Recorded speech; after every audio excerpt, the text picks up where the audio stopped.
welcome to this explainer. Okay, today we're literally putting on our detective hats and stepping straight into the laboratory.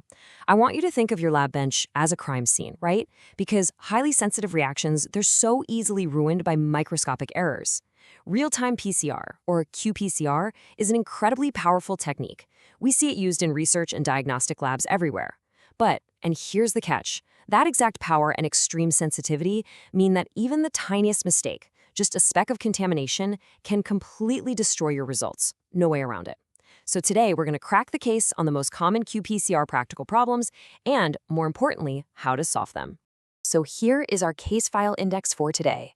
We'll start with qPCR being powerful but sensitive, then look at NTC and amplification failure, move on to the causes of late amplification, tackle multiple peaks in the melt curve, investigate high variation and replicates, and finally wrap up with troubleshooting as a process of elimination. Let's get right into it. Okay, let's dive into this. Section 1, qPCR, powerful but sensitive, because high sensitivity means microscopic errors ruin results. You know, the immense power of qPCR to amplify just tiny amounts of DNA, it's definitely a double-edged sword. A technique this sensitive simply doesn't tolerate sloppy lab work. So to catch these microscopic errors, we rely on the NTC. That stands for no template control. Basically, it's a reaction prepared without any sample DNA, strictly used to detect contamination. Now, seeing an amplification signal in your NTC well, that is a researcher's absolute worst nightmare. Why? Because if a reaction that is supposed to be completely empty suddenly shows a signal, it means your reagents or your environment are contaminated. And that means none of your actual sample results can be trusted. You might as well just throw the whole plate out. Moving right along to Section 2, NTC and amplification failure. Let's solve the mystery of false signals and flat lines. So when you get a signal in an empty well, or conversely, a flat line in a well that should have amplified, you're usually dealing with aerosol DNA contamination or, well, entirely missing reagents. Now, what's really interesting about this slide is how we figure out which one it is. When you see a signal in your NTC, look directly at your melt curve. It acts as our fingerprint, giving us a really clear diagnosis. If you're running a cyber green assay and your NTC has a lower and wider melting temperature, or TM, compared to your target sample, your suspect is primer dimers. The primers are basically just binding to each other. But if the TM is identical to your target DNA, you have a much bigger problem on your hands. That means you have real DNA contamination in your reagents. All right, so to completely eliminate these NTC contamination suspects from our crime scene, you need to implement some preventative cures immediately. First up, always use filter tips. This blocks aerosolized DNA from entering your pipette. Second, throw away that suspicious stock and use fresh aliquots of your reagents along with fresh nuclease-free water. Just start clean. And finally, you got to decontaminate your workspace. Whether you're working in a laminar flow or a PCR hood, hit it with UV light and a 10% bleach solution. This is absolutely crucial to destroy any lingering DNA. Now, let's flip it and look at the opposite problem. Here are the case files for no amplification. When you're staring at the screen and there's no curve at all in your sample wells, these are your primary culprits. First, you might literally just be missing tech polymerase, primer, or your template because of a pipetting error. It happens. So always double-check your plate layout. Second suspect, your RNA or DNA might be completely degraded. You can verify this by checking your A260/28 ratio via nanodrop or just running a quick gel. Third, PCR inhibitors. Things like phenol, ethanol, ADTA, or heparin might be lingering around and just completely blocking the reaction. If you suspect those chemical inhibitors are your culprit, you need to run a simple dilution test. It's super easy. Step 1, take your original suspected sample. Step 2, dilute the template 1 to 10 or even 1 to 100. Step 3, rerun the PCR. Now, I know it sounds a little counterintuitive to use less sample to get a signal, but think about it.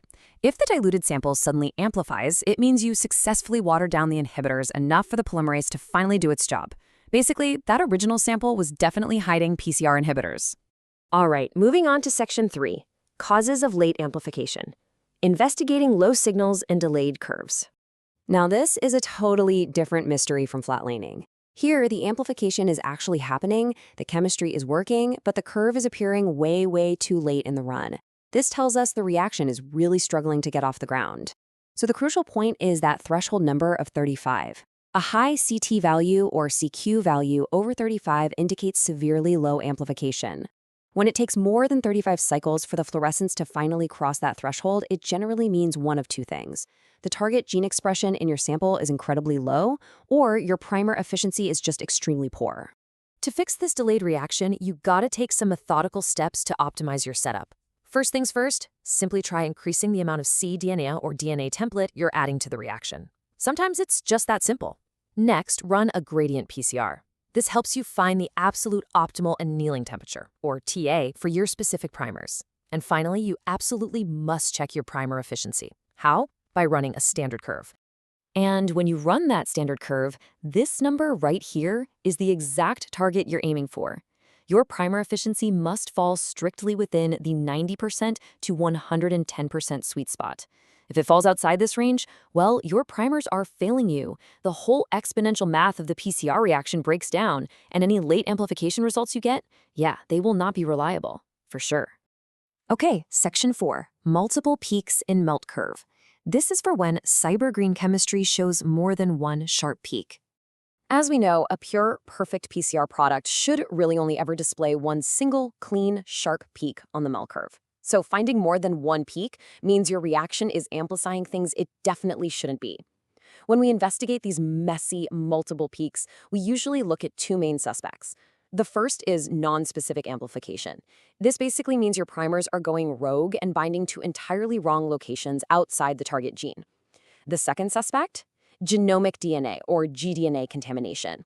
This happens during reverse transcription qPCR when you accidentally amplify leftover genomic DNA right alongside your intended cDNA target. To lock down your assay against those unwanted peaks, you've got to make DNA's treatment absolutely mandatory during your RNA extraction. That destroys any leftover gDNA. Furthermore, this brilliantly illustrates how smart planning pays off. Design your primers specifically at exon-exon junctions. This neat little trick ensures they only detect mRNA and ignore genomic DNA entirely. And finally, to stop that non-specific binding we talked about, try just bumping up your annealing temperature by 1 to 2 degrees. It makes the primer binding so much more stringent. Let's jump to section 5, high variation in replicates, solving standard deviation mysteries across wells. Okay, this one is purely a technical problem, but man, is it incredibly frustrating. Picture this. You load the exact same sample into 3 separate wells as triplicates, yet the machine spits out vastly different results for each well. The threshold for concern here is a CT difference of more than 0.5 among your triplicates. If the gap is larger than 0.5, your standard deviation is just too high. Now, this actually points the finger away from the chemistry and directly at physical suspects. We're talking human pipetting errors, a poorly blended master mix, or even microscopic bubbles trapped at the bottom of the plate wells. To guarantee perfect replicates, you really need to adopt this vital 3-step physical protocol. Step 1, always make extra master mix. If you need 10 reactions, prepare enough for 11.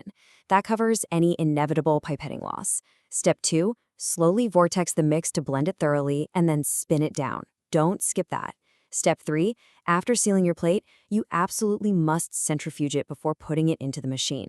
This forces any trapped air bubbles right to the top where they pop, ensuring they don't block the camera from reading the fluorescence. It's a real game changer. Finally, let's move to and see how this builds towards our last section. Section 6, Troubleshooting, an elimination process, wrapping up our lab investigation. We've walked through the major failure points together today, right? From empty wells to late curves and messy peaks. Now it's really about shifting your mindset. You have the tools, now you need the methodology to apply them effectively in the lab. I really want to emphasize this quote directly from our source material. qPCR troubleshooting is mainly a process of elimination. Fixing lab failures isn't a dark art, and it certainly isn't magic.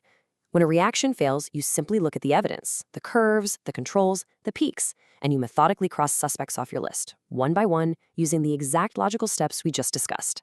So I will leave you with this final thought and question. Are you facing any specific issue in your lab right now?